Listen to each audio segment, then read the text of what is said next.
தென்னவன் media நேயர்கள் அனைவருக்கும் வணக்கம். இன்று நம்முடன் இணைந்திருக்கக்கூடிய சிறப்பு விருந்தினர் புவிசார் அரசியல் ஆய்வாளர் திரு கணேஷ்குமார் அவர்கள். வணக்கம் சார். ஜெயின் சார். வணக்கம் சார். ஜெய்ஹிந்த் சார். சார், இந்த 3 நாடுகளுக்கு இடையில போர் நடந்துகிட்டு இருக்கு. இஸ்ரேலும் ஈரானும் தீவிரமான தாக்குதல்களை நடத்திக்கிட்டு இருக்காங்க. ஆனா இந்த போரை நிறுத்துவது என் கையில் தான் உள்ளது அப்படிங்கிற மாதிரி ட்ரம்ப் அவர்கள் நேற்று சொல்லியிருக்காரு. ஆனா அவர் அந்த கையில இருக்குன்னு சொல்றாரு அந்த முடிவு. அதை எப்போ அவர் யூஸ் பண்ணுவாரு, இந்த போரை அவர் எப்போ முடிவு கொண்டு வருவாரு அப்படின்னு நீங்க நினைக்கிறீங்க சார்? அப்பனா எதுக்கு போய் ஜெர்மனில உட்காந்துருக்காரு, எதுக்கு பிரான்ஸ் கிட்ட உட்காந்துருக்காரு, என்னைக்கு வந்து சைனா கிட்ட போய் கேட்கறாரு, எதுக்கு இந்தியா கிட்ட கேட்கறாரு? அவர் தான் நிறுத்த போறாருல.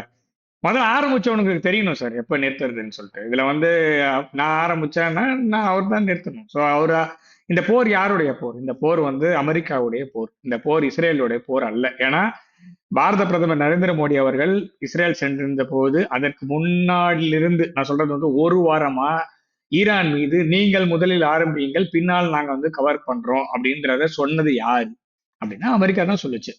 ஸோ அதுக்கப்புறமா இஸ்ரேலே இன்னைக்கு செம்ம அடி வாங்கியிருக்கு. பெஞ்சமின் நெட்டான்யாஹு நல்ல வீடியோ வந்து சொல்ற அளவுக்கு இருக்கு அப்படின்னா அங்க பாதிப்புகள் அதிகமா இருக்குன்றதான் நம்ம பார்க்க முடியுது. ஸோ இப்ப இவங்க தான் ஆரம்பிச்சாங்க. ஸோ இப்ப ஆரம்பிச்சவனுக்கு தான் தெரியணும் எப்ப முடிக்கணும்னு. இந்த வரைக்கும் அமெரிக்கா ஆரம்பிச்ச போற ஏதாவது ஒண்ணுத்த முடிச்சிருக்கா? நான் கேக்குறேன் ஒரே ஒரு வார்த்தை. 1945 அதாவது ஜப்பான் வந்து முடிச்சுக்கிறேன்னு சொல்லிட்டாங்க. அதுக்கப்புறம் அணு ஆயுதம் போட்டு அதுக்கப்புறமா இன்ஸ்ட்ருமெண்ட் ஆஃப் சரண்டர் சைன் பண்ணி 2 அணுகுண்டு எதுக்கு போட்டேன்னு டெஸ்ட் பண்றதுக்காக போட்டேன். சோ அதுக்கப்புறமா ஏதாவது ஒரு போரை ஒழுங்கா முடிச்சாங்களா? ஏன்னா இந்த பக்கம் சோவியத் வந்து முடிச்சுட்டாங்க. ஓகேவா? ஜெர்மனி வந்து சரண்டர் பண்ண வச்சிட்டாங்க பெர்லின்ல. சோ அதனால இவங்களுக்கு ஃபேஸ் வேல்யூ சேவ் பண்றதுக்காக தான் ஜப்பான் மேல அணுகுண்டே போட்டாங்க. அதுக்கு முன்னாடியே ஜப்பான் ஒத்துக்குச்சு, நான் எழுதி கொடுத்துட்றேன் அமைதி போயிடலான்னு சொல்லிட்டு. அதுக்கப்புறமா போட்டதுக்கான ரீசன் என்னன்னா டெஸ்ட் பண்றதுக்காக. சரி, அதை விட்டுருங்க. அது வந்து ஜப்பான் வந்து எழுதி கொடுத்துட்டாங்க. அதுக்கப்புறமா அன்னில இருந்து இன்னி வரைக்கும் ஜப்பான் வந்து அமெரிக்காவோட காலனியா தான் இருக்கு. இது என்னுடைய தனிப்பட்ட கருத்து. அது ஜப்பான்காரங்க வந்து ரெஃப்யூட் பண்ணாங்கன்னா நீங்க தனியா ஒரு ஃபாரின் பாலிசி எடுத்துட்டு வாங்க, அதுக்கப்புறம் பேசலாம்னு சொல்லலாம். ஓகேவா? சார் அப்படி வச்சிருவோம் ஓரமா. ஸோ அதுக்கப்புறமா 1945 அப்புறமா அமெரிக்கா எத்தனையோ போர்களை சந்தித்தது. ஏதாவது ஒரு போர் கான்கிரீட்டா முடிச்சாங்க? ஏதாவது ஒரு போர் நீங்க சொல்லுங்க, நான் கேட்டுக்கிறேன். வியட்நாம்ல இருந்து அப்படியே எல்லாத்தையும் துண்டக்கான துணியக்கான சைகான்ல போட்டு வந்துருச்சு. நார்த் அண்ட் சவுத் கொரியா போர்ல ஒரு கோடு போட்டு நிறுத்திக்கலாம். இந்தியா பாகிஸ்தான்ல ஒரு கோடை போட்டு நிறுத்திக்கலாம். எல்லாம் ஒன்னா போனவங்க தான், தனியா போனதே கிடையாது. அது வேற விஷயம். பாகிஸ்தானும் இந்தியாவும் ஒரு கோடு போட்டு வீட்டுக்கு நடுவில் ஒரு கோடு, பெட்ரூம் வந்து ஒருத்தருக்கும், ஹால் ஒருத்தருக்கும், கிச்சன் ஒருத்தருக்கு, வெரண்டா இன்னொருத்தருக்கு, இப்படி ஒரு கோடு. இதே தான் நார்த் கொரியா சவுத் கொரியாலையும். சரி, சிரியா அதேதான். தலையை வெட்டி அமெரிக்காவோட சோல்ஜர் தலையை வெட்டி கையில வச்சுன்னு போட்டோ எடுக்கிறான் ஒருத்தன். அந்த ஆளை கொண்டு வந்து பிரசிடென்ட் உட்கார வச்சு நான் தான் உட்கார வச்சேன்னு பெருமையா பேசுறாரு ட்ரம்ப். லிபியா கேட்கவே வேணாம், ஈராக்கு தெரியும், சிரியா சொல்லிட்டேன். சோ இது மாதிரி எல்லா நாட்டிலயும் இப்படிதான் இருக்கு. சரி, இவர் எந்த போரை முடிச்சு வச்சாரு? இப்ப புதுசா போரை முடிக்கிறதெல்லாம் பத்தி அமெரிக்கா பேசுறாங்கன்றது எனக்கு ரொம்ப பெரிய ஆச்சரியமான ஒரு விஷயமா இருக்கு. அமெரிக்கா போரெல்லாம் முடிக்க மாட்டாங்க, ஜெயிக்கவும் மாட்டாங்க, தோக்கவும் மாட்டாங்க. அங்க இருக்கக்கூடிய ரிசோர்சஸ் எடுத்துட்டு போவாங்க. அங்க இருக்கிற 10 லட்சம் பேர் சாவான், மிச்சம் இருக்கிற கோடிக்கணக்கான மக்கள் ஒரு இடத்துல இருந்து இன்னொரு இடத்துல இடம் பெயருவாங்க. அவங்கள வாங்கிக்கோன்னு சொல்லி யூரோப்பியன் யூனியனை ப்ரெஷர் பண்ணுவாங்க. இல்ல இந்தியா போன்ற நாடுகளை ப்ரெஷர் பண்ணி அங்க இருந்து அகதிகளா எடுத்துக்கோங்க, அவங்களுக்கு சோறு போடுங்க. அதாவது அவன் இங்க வந்தானா இவன் சும்மா இருக்க மாட்டான்.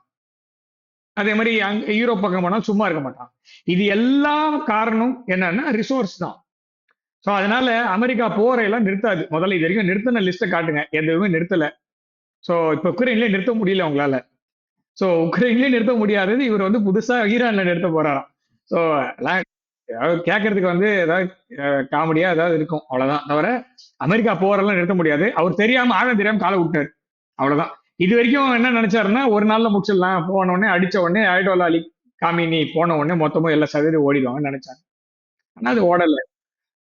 திரும்ப செம்ம அடி சாத்துறாங்க. அதுவும் அமெரிக்காவுக்கு அட்வான்டேஜா தான் நான் பாக்குறேன். இப்ப அடி வாங்குறதெல்லாம் யார் அடி வாங்குறா? இப்ப அந்த பிராந்தியத்துல இருக்கவங்க அடி வாங்குறான். அதனால அமெரிக்காவுக்கு லாபமா நஷ்டமான? அமெரிக்காவுக்கு லாபம் தான். ஒரு விதத்துல பார்த்தா லாபம் தான். நான் எனக்கு தெரிஞ்ச வரைக்கும் அமெரிக்காவுக்கு எந்த ஒரு நஷ்டமும் இருக்கிற மாதிரி எனக்கு தெரியல. ஸோ மேபி அந்த ரேடார் டவர் அடிச்சதுனால அந்த ரேடார் வச்சு பெருசா நான் பெரிய ஆளுன்னு சொல்லிட்டு இருந்தாங்க, அது இல்லாம போவோம், அவ்வளவுதான். மற்றபடி அங்க இருக்கக்கூடிய எண்ணெய் எல்லாம் திரும்பி டாலர்ல தான் விற்கப்படும். மறுசீரமைப்புன்னு சொல்லிட்டு ஒரு மார்ஷல் பிளான் ஒன்று போடலாம். ஏன்னா இதே மாதிரிதான் உலக போர்ல 2ஆம் உலக போர் போதும் அடி வாங்கட்டோன்னு விட்டு அப்புறம் கடைசியா தான் வருவாங்க. எப்பவுமே இந்த மங்காத்தா படத்துல கடைசியா தான் வருவார் விநாயக்ன்ற மாதிரி எல்லா கடைசியா தான் வருவார். வந்து மொத்தத்தையும் வச்சு சாப்பிட்டு போயிடுவார். நீ பிரான்ஸுக்கு தனியா ஃபாரின் பாலிசி இப்ப ஏதாவது தலையை எடுக்குது லைட்டா. ஆனா இது வரைக்கும் பிரான்ஸுக்கு ஃபாரின் பாலிசி இருக்கான்னா இல்ல. ஜெர்மனிக்கு இருக்கு. சோ அப்படி இருக்கும்போது இவர் போரெல்லாம் நிறுத்த மாட்டாரு. சரி அப்ப உக்ரைன் போர் நிறுத்துங்க. உக்ரைன் போர் யாருக்கு எல்லாம் இருக்கு? புட்டின் நிறுத்தத்துக்கு ரெடியா இருக்கு. சரி இவர் யார் இவர் சொல்றது யாரு கேட்டா போர் நிக்கும். ஜெலன்ஸ்கியே கேட்க மாட்டாரு.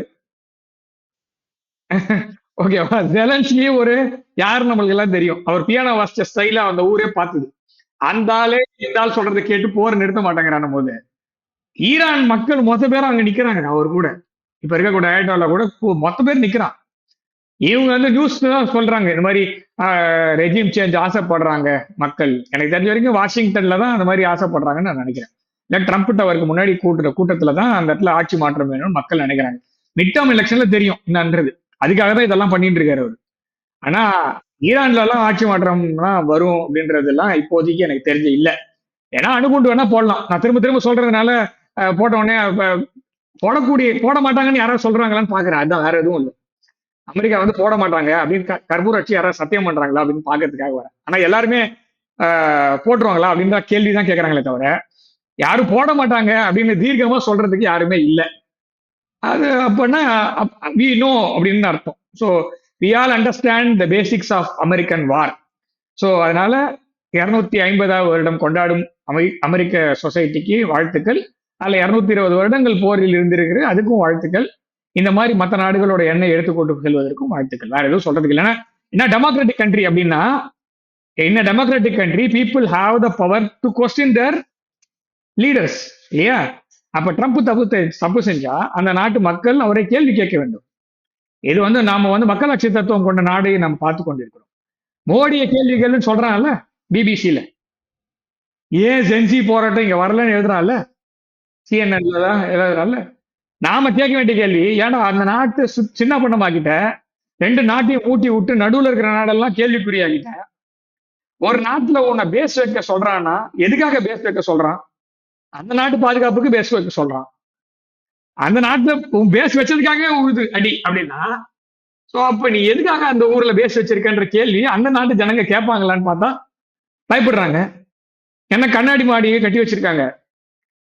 கண்ணாடி மாளிகையை கட்டி வச்சுட்டு ஒரு பையனை உள்ள விட்டுவாங்க. அந்த பையன் கல் எடுத்து இன்னொரு வீட்டுல கல் எடுத்து தட்டி வச்சுட்டான். இப்படிதான் நான் பாக்குறேன். ஓகேவா? சோ இப்ப அடி யாருக்கு உழுதுன்னா கண்ணாடி மாளிகைக்கு உழுது. சோ இவரு ஏதாவது ஆவார்னா இவரு வந்து அட்லாண்டிக்கும் பசிபிக் நடுவுல இரும்பு கோட்டையில் முரட்டு சிங்கமா உட்கார்ந்துருக்காரு. அந்த அந்த படத்திலேயே ஒரு இரும்பு கோட்டை முரட்டு சிங்கம்னு ஒரு படம் வந்தது. முடிஞ்சா பாருங்க, ரொம்ப நல்ல படம். சோ அந்த படத்துல கூட ஆமா அந்த படத்துல வந்து ஒரு நம்ம பழைய சந்தானம் சார் போய் கேட்பாரு, இதையாவது நாங்க செஞ்சுக்கலாமா அப்படின்னாரு. மொச்ச கொண்ட சமயம் கம்மியா சாப்பிட்டுக்க சொல்லுங்க. அந்த மாதிரிதான் உலகத்தை இப்ப பண்ணிட்டு இருக்காங்க. இது ரெஸ்பெக்டோ இல்லைன்னா லவ்வோ அஃபெக்ஷனோ கிடையாது, பயம் உண்மையில சொல்ல போனா. சோ இப்படிப்பட்ட ஒரு இதை தான் அவங்க வேர்ல்டு ஆர்டர் தான் அவங்க கிரியேட் பண்ணி வச்சிருக்காங்க. சோ இதனால பாதிப்படைவது இந்த நாடுகள். சோ இதுல வந்து யாரை வச்சு இவர் போரை நிறுத்துவாருன்னு எனக்கு தெரியல. முதல்ல அவர் போரை நிறுத்துற ஐடியால இருக்காருன்னா தெரியல. எனக்கு தெரிஞ்ச வரைக்கும் போரெல்லாம் அவர் நிறுத்துற ஐடியால இருந்திருந்தாருன்னா அவர் எப்போ பண்ணிருப்பாரு. அவர் வந்து மிஸ்கால்குலேட் பண்ணிட்டாங்க, ஆழம் தெரியாம காலை விட்டாங்க. இப்ப ஈரான் சொன்னா ஈரான் கிட்ட பேசுறதுக்கு சேனல் ஓபன் பண்றாங்க. ஈரான் வரமாட்டாங்க நான் பேசுறதுக்கு. ஒவ்வொரு தடவை நான் பேசும்போது நீ வந்து என்ன அடிச்சுட்டு போற, நான் எதுக்கும் கூட பேசணும்னு. நான் என்ன கேட்கிறேன், ஈரான் மாத்திரம் இல்ல, நம்மளே பேச முடியாதுல்ல. நாம பேசுறோமா முதல்ல அமெரிக்கா கூட? மோடி அவர்கள் பேசுறாரா? மோடி அவர்களோட பொறுமைசாலி நான் பார்த்ததே இல்லை உலகத்துல. உண்மையிலேயே சத்தியமா சொல்றேன். அது எல்லா நாட்டு தலைவரையும் சேர்த்தீங்கன்னா இந்த மாதிரி ஒரு பொறுமைசாலிய நான் பார்த்ததே இல்லை. அவரையே பேச வேண்டான்ற லெவல் கொண்டு வந்து விட்டு அவங்க கிட்ட ஈரான் மாதிரி ஒரு நாட்டோட தலைவர் போய் பேசணும்ன்ற எதிர்பார்ப்பதே தவறு. அப்படிதான் நான் பாக்குறேன். எந்த நம்பிக்கையில நீங்க அவங்க கூட பேசுவீங்க? மனாமா நம்பினாங்க, காலையில வரைக்கும் பேசினாங்க, ஈவினிங் போய் அட்டாக் பண்ணாங்க. வெனிசுலா, யுகோஸ்லாவியா, இவங்க பேச்சுவார்த்தை நடத்தின இடத்துல ஒரு பக்கம் பேச்சுவார்த்தை நடத்தி தாக்குதல் பண்ணிருக்காங்க. என் கூட ஒரு பக்கம் பேச்சுவார்த்தை நடத்திட்டு 50% டாரிஃப்னு அது 100 போச்சு, திரும்ப 25, அப்புறம் 18. சோ எல்லாம் நம்ப முடியுமா? முதல்ல யாரும் அதை நம்ப முடியுமா? சோ அப்படிதான் இருக்கு. அதனால போரை அவர் நிறுத்துவார் அப்படின்னா அவர் வேணா அவர் மொத்தத்தையும் பின்வாங்கிட்டு போறது மாத்திரம் தான். இந்த பிராந்தியத்தில் மட்டும் அல்ல, அடுத்தது அந்த பக்கம் சைனால ஹீட் அப் ஆயின்னு இருக்கு, தைவான் பக்கம் ஹீட் அப் ஆயின்னு இருக்கு. சோ அந்த பக்கமும் கோத்து விட்டாச்சு. ஸோ இப்போ உலகம் முழுக்க டாலர் கீழே எழுதுன்றதுக்காக உலகம் முழுக்க எரியும் வேற. சோ இப்ப எங்க போய் முடிய போகுதுன்னு எனக்கு தெரியல. ஏன்னா தைவான் ஹீட் அப் ஆச்சுன்னா அது உலகத்துல இருக்க பெரிய பெரிய ப்ராப்ளமா வரும். சோ அங்க இருக்கிற டாக் மிசைல்ஸ் எல்லாம் கொண்டு வந்து இங்க வச்சிருக்கேன் இஸ்ரேலை காப்பாத்துறதுக்கு. சோ அந்த தாடாவை காப்பாத்துச்சுன்னா இல்ல, ஒரே ஒரு எனக்கு தெரிஞ்ச வரைக்கும் ஹிமார்ஸ் தான் அந்த ஸ்கூல் மேல போய் அடிச்சுது. மத்தபடி இது வந்து அபுதாபியை காப்பாத்தல, துபாயை காப்பாத்தல, பஹ்ரைனை காப்பாத்தல, தோஹா கத்தாரை காப்பாத்தல, ஒமானை காப்பாத்தல, ரியாதை காப்பாத்தல, ஆராம்கோவை காப்பாத்தல, எதுவுமே இல்ல. எல்லாத்தையும் அடி வாங்கியிருக்கு. ஆனா இவரோட மிசைல் மட்டும் கரெக்டா போய் ஸ்கூல் அடிச்சிச்சு. அதுக்காக அந்த தண்டனை கொடுப்பாங்கன்னா கொடுக்க மாட்டாங்க. சும்மா கட்சி பட்டா கொடுப்பாங்க உலகத்துல, நான் இந்த மாதிரி பண்ணிட்டேன், தெரியாம பட்டேன், சாரி அப்படின்னு. இனி வரைக்கும் ஜப்பான் கிட்ட அவங்க சாரி கேட்டாங்களா? இல்ல. அவ்வளவுதான். சோ இவங்களை பொறுத்த வரைக்கும் சோ இதை வந்து நிக்கணும், போர் நிக்கணும்னா அமெரிக்காவோட யாராவது பேசுறதுக்கு நம்பிக்கை வரணும். அது எனக்கு தெரிஞ்ச வரைக்கும் எந்த நாட்டுக்குமே இருக்குமான்றது. வேற அளவுல வேணா பேசலாம், ரொம்ப நல்ல நல்ல நாடு எல்லாம் பேசலாம். ஆனா எல்லாமே இதுவும் நம்பிக்கையோ ரெஸ்பெக்டோ மரியாதையோ எல்லாம் கிடையாது. எல்லாரும் பயம். இந்த டாலரை வச்சு ஏதாவது சாங்ஷன்ஸ் போட்டு தொலைக்க போறான்டா, அதுக்காக பேசி தொலைடான்ற மாதிரி தான் ஒரு ரிலேஷன்ஷிப் அவங்க கிரியேட் பண்ணி வச்சிருக்காங்களே தவிர ஒரு ட்ரஸ்ட் பேஸ்டு ரிலேஷன்ஷிப்போ இல்ல லவ் பேஸ்டு இல்லைன்னா வந்து நானும் வளர்றேன் நீ வளரு மியூச்சுவல் ரெஸ்பெக்ட் எல்லாம் கிடையவே கிடையாது. So it is all about threatening அப்படின்றது தான் அவங்க பண்ணியிருக்காங்க. ஈரான் வழிக்கு வருமானா ஈரான் இப்போது வழிக்கு வருவது சாத்தியமே இல்லை.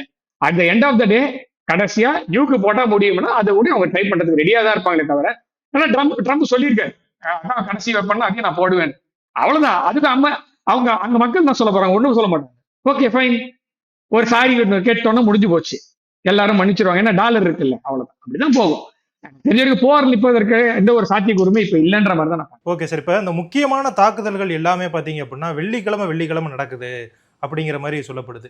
ஸோ இந்த வெள்ளிக்கிழமை அந்த தாக்குதல் நடத்துறதுக்கு காரணம் வந்து ஒன்று அந்த இஸ்லாமியர்களுடைய புனித நாள் அப்படிங்கிறதுனாலயா, இல்லை இவர் வந்து பொருளாதாரத்தில் வந்து நம்ம வந்து எந்த ஒரு மாற்றமும் நிகழ்ந்துடக்கூடாது, ஏன்னா சனி ஞாயிறு பங்குச்சந்தையெல்லாம் லீவாக இருக்கும், ஸோ அதை வந்து மனசில் வச்சுக்கிட்டு அந்த தாக்குதல் நடத்துகிறாங்களா, இல்லை அவங்கள ஒரு மத ரீதியான தாக்குதலாக இதை பார்க்கணுமா சார்?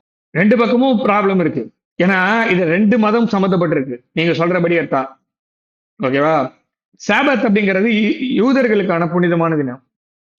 ஓகே. சாட்டர்டே வெள்ளி சனிக்கிழமை ஆரம்பிக்கும். ஸோ வெள்ளிக்கிழமை இவங்க தாக்குறாங்கன்னா சனிக்கிழமை அவன் சும்மா இருக்க மாட்டான், அவன் திரும்ப அடிப்பான் இந்த பக்கம். ஸோ இன்னொரு விஷயம், வெள்ளிக்கிழமை ரெண்டு பேருக்குமே புனிதம், ஷியா சுன்னி ரெண்டு பேருக்குமே புனிதம், லீவு, இஸ்லாமிக் ஹாலிடேஸ். இன்னொரு விஷயம், இந்த ஷியா சுன்னி ஜூஸ் இவங்க மூணு பேருமே ஒருத்தர் தான் இப்ப தாக்கிட்டு இருக்காங்க. இதுல வேற எதுவும் எக்ஸ்டெண்ட் ஆகல. ஓகேவா? இதுல இன்னொரு விஷயமும் நம்ம பார்க்கணும், என்னன்னா இந்த இந்த எல்லாமே அவரு வந்து கோத்து விட்டதுல இந்த இந்த பிராந்தியம் மாத்திரம் இல்ல, ஒண்ணு மத ரீதியாகவும் எடுத்துக்கலாம். இது புனிதமான மாதம் அவங்களுக்கு, ரமலான் மாதம். நீங்க வெள்ளிக்கிழமை மாத்திரம் சொல்லலையே. யாம் கீப்பூர் வாருக்கு அப்புறமா எனக்கு தெரிஞ்ச வரைக்கும் ரம்ஜான் போது எஸ்கலேட் பண்ண மாட்டாங்க, ரெண்டு பேருமே பண்ண மாட்டாங்க. இஸ்ரேலும் பண்ண மாட்டாங்க, அரப் கண்ட்ரிஸும் பண்ண மாட்டாங்க, ஈரானும் பண்ண மாட்டாங்க, மூணு பேருமே பண்ண மாட்டாங்க மோஸ்ட்லி. யாம் கீப்பூர் வாரம் எனக்கு தெரிஞ்ச வரைக்கும் லாஸ்டா 1973 நினைக்கிறேன். ஸோ அதோட இது கிடையாது, அதுக்கு மேல யாரும் சண்டை போடல ரம்ஜான் மாசத்துல. இவர் ஆரம்பிச்சது ரம்ஜான் மாசத்துல. ரம்ஜான் மாசத்துல ஷியாவுடைய தலைமை, அதாவது நான் சொல்றது மத குரு.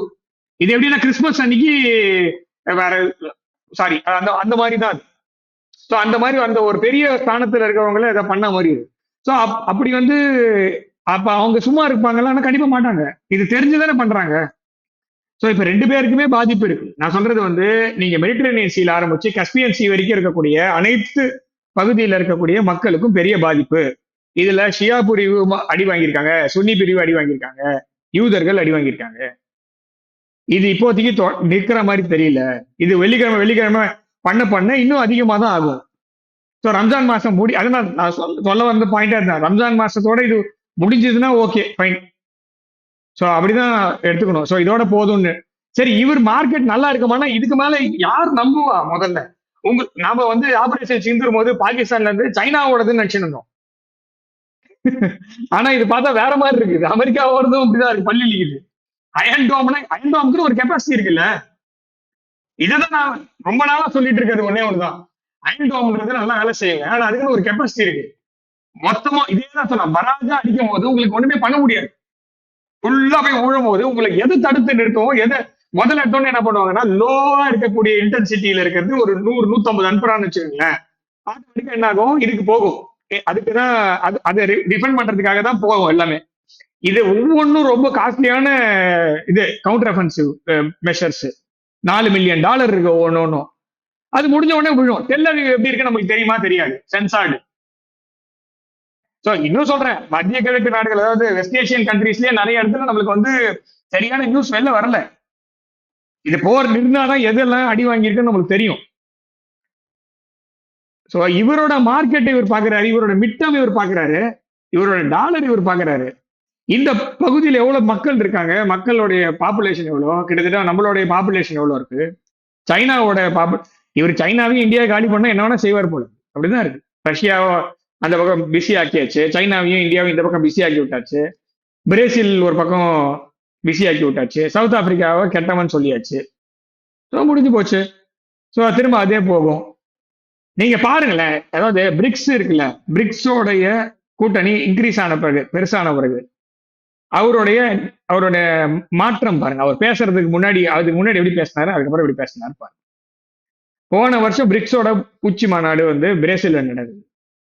அதுக்கப்புறம் ஒண்ணும் இல்லை, நீங்க போயிட்டு நியூஸ் பேப்பர் எடுத்து இல்லைன்னா நியூஸ் புல் பண்ணி பிரிக்ஸுக்கு முன்னாடி ட்ரம்ப் எப்படி பேசினாரு, பிரிக்ஸுக்கு அப்புறமா ட்ரம்ப் எப்படி பேசியிருக்காருன்னு பாருங்க. ஸோ நான் சொல்றது புரியும். ஸோ இதுல 3 மதத்தையும் கொண்டு வந்து உள்ள விட்டாச்சு. 2 பெரிய எண்ணெய் வாங்கும் நாடுகளை கோத்து விட்டாச்சு. ரஷ்யாவுக்கும் ஒரு விதத்துல சேனல் ஓபன் பண்றேன்ற மாதிரி சொல்லி அந்த இடத்துல பேர் வாங்க ஸ்கோர் பண்ண ட்ரை பண்ண. இவர் சொல்லி நாம வாங்க போறது இல்லை. அதே மாதிரி இவர் சொல்லி ரஷ்யா விற்க போறதும் இல்லை. அதெல்லாம் அப்படி போயிட்டு தான் இருக்கு. இங்க பிரச்சனை அதெல்லாம் கிடையவே கிடையாது. இங்க பிரச்சனை ஒன்னே ஒண்ணு மாத்திரம் தான். ஸோ எவன் எப்படி போனாலும் சரி, நீ ரசத்தை ஊத்து நான் சாப்பிடுறேன்ற மாதிரி தான் இருக்கு. அதனால இது எல்லாமே ஃப்ரைடே மாத்திரம் இல்லை, இது நேற்று சில எஸ்கலேஷன் நடந்திருக்கு, நேற்று சண்டே. ஸோ அது வந்து அந்த பிராந்தியத்துல நான் என்ன சொல்றேன், இது எல்லாமே இங்க இருக்கக்கூடிய மக்களுக்கு, இங்க இருக்கக்கூடிய நிறுவனங்களுக்கு தான் பிரச்சனையே தவிர இவர் நாட்டுக்கு எந்த பிரச்சனையுமே இல்லை. இது எல்லா நாட்டுக்கும் புரியும், ஒரு காலத்துல புரியும். 800 இடத்துல 900 இடத்துல பேஸ் வச்சிருக்காங்க. 850 900 இடத்துல பேஸ் வச்சிருக்காங்க. ஸோ இன்னைக்குதான் இந்த 20 நாட்டுகள் இருக்க பேஸ் மேல அடிக்கும் போது தான் இவங்களோட இது தெரியுது. அதுவும் இல்லாம அவங்க சீரியஸ்னஸ் இருக்குல்ல, சீரியஸ், நீ ஹவு சீரியஸ் யூ ஆர், நீ சேவ் பண்றதுக்கு சீரியஸா இருக்கியா, நீ போற நிறுத்தத்துக்கு சீரியஸா இருக்கியா? அவன் அடிக்க வாங்கினாலும் பரவாயில்ல, நான் நினைச்சது நடக்கணும்ன்றதானே உட்காந்துருக்கேன். முதல் நாள் திரும்ப அடிக்கும் போது உங்களுக்கு தெரியும் இது என்ன நடக்குதுன்னு. தெரியாதா? இவர் போற 2 நாள்ல முடிஞ்சிரும்னு சொன்னாரு. அப்புறமா அடுத்த தலைவரை தூக்கிட்டேன்னு சொன்னாரு. இது வந்து சிமெட்ரிக் வார்ஃபேர்ல இருந்து ஆசிமெட்ரிக் வார்ஃபேர் போகும்னு தெரியும். இப்ப அடுத்தது இது சிமெட்ரிக்கா தான் இருக்கு, இது சிமெட்ரிக் வார்ஃபேர் தான் இன்னும். ஸோ இன்னும் ஐஆர்ஜிசி தான் கண்ட்ரோல்ல இருக்காங்க. ஐஆர்ஜிசி போயிடுச்சு அப்படின்னா இன்னும் கவலைப்பட வேண்டியது நீங்க. அந்த அந்த பகுதியில் இருக்க முடியும், பெர்சியன் கல்ஃப்ல அத்தனை பேர் ரொம்ப கவலைப்படணும். ஆப்கானிஸ்தான் கவலைப்படணும், பாகிஸ்தான் கவலைப்படணும், எல்லாம் சுத்தி கவலைப்பட வேண்டியிருக்கும் இது ஏசிமெட்ரிக்கா போச்சுன்னா. I think America wants this to be escalated as asymmetric warfare. அப்படிதான் நான் பாக்குறேன். ஏன்னா once it goes asymmetric, so எவன் வேணா எங்க வேணா அடிக்கலாம். ஸோ ஒரு மானாவாரி தாக்குதல். ஸோ இங்க எதுவுமே இருக்காது. ஸோ இங்க வந்து உங்களுக்கு மொத்தமே கொத்துக்கறி. ஸோ லாபம் யாருக்கு வரும்னு பாருங்க. அவ்வளவுதான், அவ்வளவுதான். இப்ப ஒருத்தன் நஷ்டம் அடைகிறான்னா யாருக்கு லாபம்? அவ்வளவுதான், இதுதான் நம்ம பார்க்கணும். ஸோ இந்த பிராந்தியத்தில் இருக்க மொத்த பேரும் நஷ்டம். இந்தியாவுக்கு நஷ்டம், சைனாக்கு நஷ்டம், சவுத் கொரியாவுக்கு நஷ்டம், ஜப்பானுக்கு நஷ்டம், ஆஸ்திரேலியாவுக்கு நஷ்டம், இந்தோனேஷியாவுக்கு நஷ்டம், எல்லாருக்கும் நஷ்டம்னா இத முதலாம் உலக போர்ல யாருக்கு லாபம் ஜாஸ்தின்னு பாருங்க. 2ஆம் உலக போர்ல யாருக்கு லாபம்னு பாருங்க. ஜெர்மனி, பிரான்ஸ், இத்தாலி வேற லெவல். யூகே அடி வாங்குச்சு, it lost all the colonies. யாரு நிறைய, Soviet Union lost many people. இருக்கிறதுல அதிகமான டெத் ரோல் எங்க இருக்குன்னா சோவியத் யூனியன் தான் நடந்தது. மக்கள் நிறைய செத்தாங்க.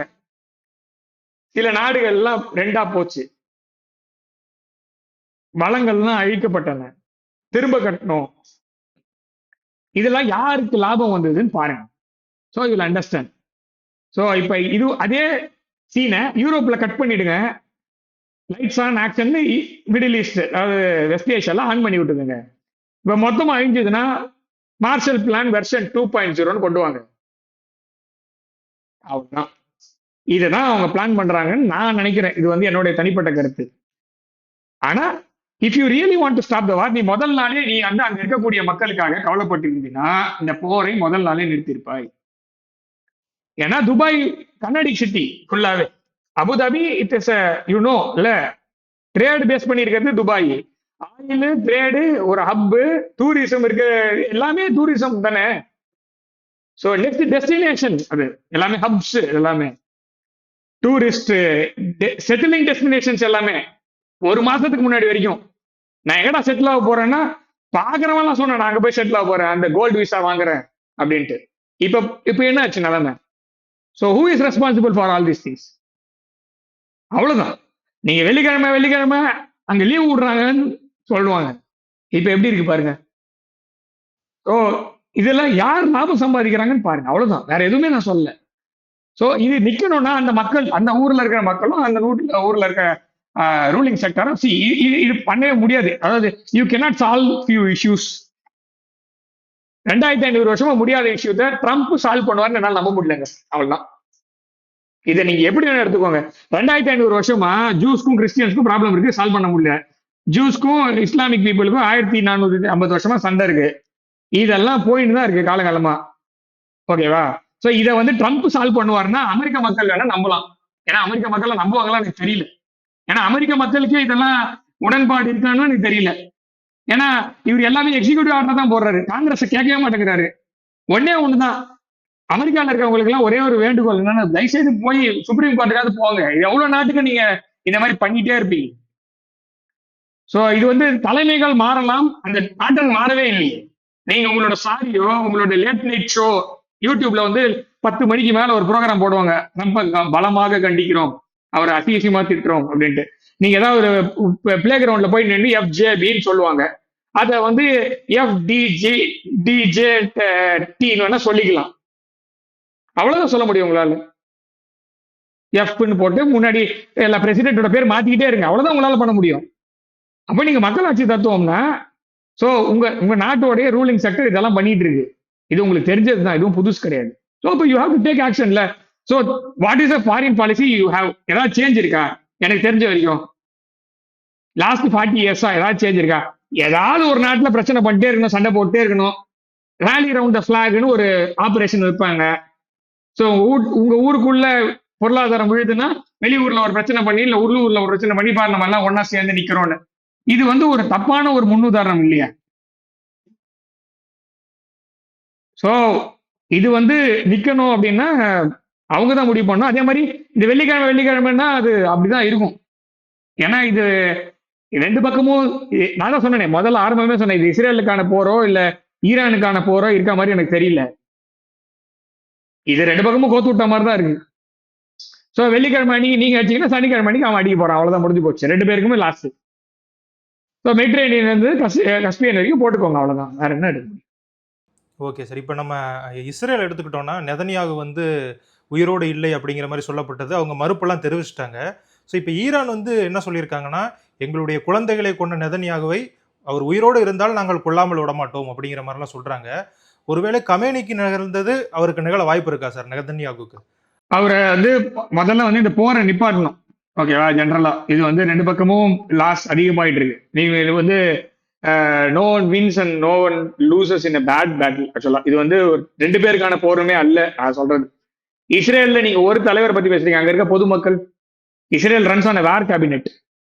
இஸ்ரேல்ல வந்து ஒரு மக்களாட்சி தத்துவம் கிடையாது. அதாவது இப்ப இருக்கிற நிலைமையில, ஏன்னா ஒரு நான் சொல்றேன் 2015 இருந்தே ஒரு ப்ராப்பரான ஒரு கவர்மெண்ட் கிடையாது, கூட்டணி ஆட்சி தான். அதுக்கப்புறம் அக்டோபர் 7க்கு அப்புறமா ஆட்சியில வந்து எல்லா கட்சியும் ஒன்னா சேர்ந்து நின்று நடத்துறாங்க இந்த கட்சி, இந்த வார. சோ அது அக்டோபர் 7ஆம் தேதி ஆரம்பிச்சு இனி வரைக்கும் தொடர்ந்துட்டு தான் இருக்கு. நெதன்யாகு போய் உட்கார்ந்துருக்காரு. சோ இஸ்ரேல்ல நெதன்யாகுக்கு முதல்ல ஆதரவு இருக்கா அப்படின்ற கேள்வியை நம்ம எடுக்கணும்.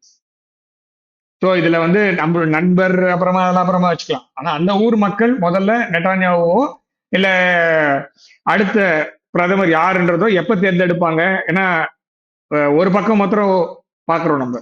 இன்னொரு பக்கம் இஸ்ரேல் மக்கள் முதல்ல இது விரும்புறாங்களா? ஏன்னா இஸ்ரேல்ல வந்து மக்கள் மக்கள் வந்து போரை விரும்பவில்லை அப்படிங்கிறது தான் நம்மளுக்கு வந்து செய்தி. ஆனா நிறைய சென்சார்டா இருக்கு. அப்ப போர் முடிஞ்சா மாத்திரம் அங்க எலெக்ஷன் நடக்கும். நீங்க இந்த பக்கம் சொல்றீங்க, அந்த பக்கமும் நம்ம பார்க்கணும். உக்ரைன்ல எலெக்ஷன் நடத்த முடியுமா? ஜெலன்ஸ்கி சொல்றாரு ரஷ்யால எலெக்ஷன் நடத்துன்னு. ரஷ்யால எலெக்ஷன் நடத்திட்டாங்க இந்த போருக்கெல்லாம் அப்புறமா. புட்டின் அவர்கள் திரும்ப ஜெயிச்சிட்டாரு. இவர் தான் சீட்டை விட்டு இறங்க மாட்டாங்க. அது அந்த பக்கம் போட்டோம். ஸோ இங்க இவர் வந்து முதல்ல இவர் மீது பல நாடுகள்ல வந்து இந்த விஷயம் எல்லாம் விட்டுருங்க. இப்ப ஈரான் மீது தாக்குதெல்லாம் இல்ல. ஈரான் விஷயம் இல்லாமலேயே இவர் மீது நிறைய போர் குற்றங்கள் சுமத்தப்பட்டிருக்கிறது. ஓகேவா? இவர் மீது போர் குற்றங்கள் சுமத்தப்பட்டிருக்கிறது நம்ம நிறைய கண்ட்ரீஸ்ல பார்க்க முடியுது. அவரால் டிராவல் பண்ண முடியாது சில கண்ட்ரீஸ்லாம் அப்படிலாம் இருக்கு. ஸோ இப்படி இருக்கும்போது இந்த போரை நிறுத்தி அதுக்கப்புறமா தான் விசாரணை எல்லாம் ஆரம்பிப்பாங்க. அதுக்கப்புறம் தான் எல்லாம் போகும். ஸோ முதல்ல இஸ்ரேலுக்குள் அவருக்கு பாதுகாப்பு இருக்கிறதா, அந்த பாதுகாப்பை நம்ம உறுதி செய்ய வேண்டும். அதுதான் முதல் விஷயம். நீங்க வெளியில இருந்தெல்லாம் வேண்டாம். உள்ளுக்குள்ளேயே அவருக்கு பெரிய பிரச்சனை இருக்கு அப்படிங்கிறது தான் பார்க்கணும். அதே மாதிரி எந்த ஒரு போர்லயும் பெரிய போர்ல வெற்றியே பெற்றாலும் அடுத்த எலெக்ஷன்ல தோத்து போவாங்க. இதுதான் வந்து நம்ம பார்த்திருக்கோம். பல நாடுகள்ல வந்து பெரிய போரை ஒருத்தன் ஜெயிச்சான்னா அடுத்து வர எலெக்ஷன் நேச்சுரலி வில் லூஸ். அதுக்கப்புறமா என்ன ஆகுதுன்றத நம்ம பார்க்கணும். அதனால நெதன்யாவுக்கு இப்போதைக்கு ஈரான்ல இருந்து த்ரெட் இருக்கா அப்படின்றத விட இந்த போர் நின்ற பிறகு இஸ்ரேலுக்குள்ள அவர் என்ன ஆவாரு அப்படின்றத நம்ம பார்க்கணும். அவர் ஜெயிப்பாரா? அவருக்கு ப்ரொடெக்ஷன் இருக்குமா? இல்ல வேற நாட்டுக்கு போவாரா? இதெல்லாம் இருக்கு. இலங்கையே ஒரு எக்ஸாம்பிள் தான். 2009க்கு அப்புறமா அப்படி என்ன ஆச்சுன்னு உங்களுக்கு தெரியும். அரசியல் களம் புரியும் இல்ல? நீங்க எடுத்து பாத்தீங்கன்னா அந்த வரலாறு அதுக்கு முன்னாடி இருந்த வரைக்கும் எப்படி இருந்தது, அதுக்கப்புறம் எப்படி மாறுச்சுன்னு உங்களுக்கு புரியும். ஸோ 30 வருஷம் சிவில் வார் முடியுது. அது எப்படி முடியுதுன்றதுக்குள்ள நான் போல. ஆனா அதுக்கப்புறம் என்ன ஆச்சுன்னு பாருங்க. அந்த மாதிரி தான். ஸோ அதனால வி டோன்ட் நோ. அவர் வந்து இப்போதைக்கு அவர் உயிரோட இருக்கான்ற செய்தி வருது. ஆனா அவர் மீது பல குற்றங்கள் சுமத்தப்பட்டிருக்கு. ஸோ அதெல்லாம் வந்து அவர் வந்து டிஃபெண்ட் பண்ணி வெளியில வரணும். அதுக்கு மேல அவர் ஈரான்ல இருந்து வர த்ரெட்டை விட ஃப்ரெண்ட்லி ஃபயர் அப்படின்னுவாங்கல்ல. ஸோ அந்த மாதிரி இருக்கக்கூடிய விஷயத்துல தான் நெதன்யாஹூ ஜாகிரதையா இருக்கணும்னு நான் பாக்குறேன். என்னுடைய பார்வை. Okay okay sir. எங்களோட இணைந்து நிறைய விஷயங்கள் பகிர்ந்துக்கிட்டீங்க சார். இன்னும் பேசுவதற்கு நிறைய இருக்கு. இன்னும் வரக்கூடிய நாட்கள் நம்ம பேசலாம். உங்களுடைய நேரத்தை செலவித்து எங்கள்கிட்ட பேசுனதுக்கு ரொம்ப நன்றி சார். ஜெய்ஹிந்த் சார். ஜெய்ஹிந்த் சார்.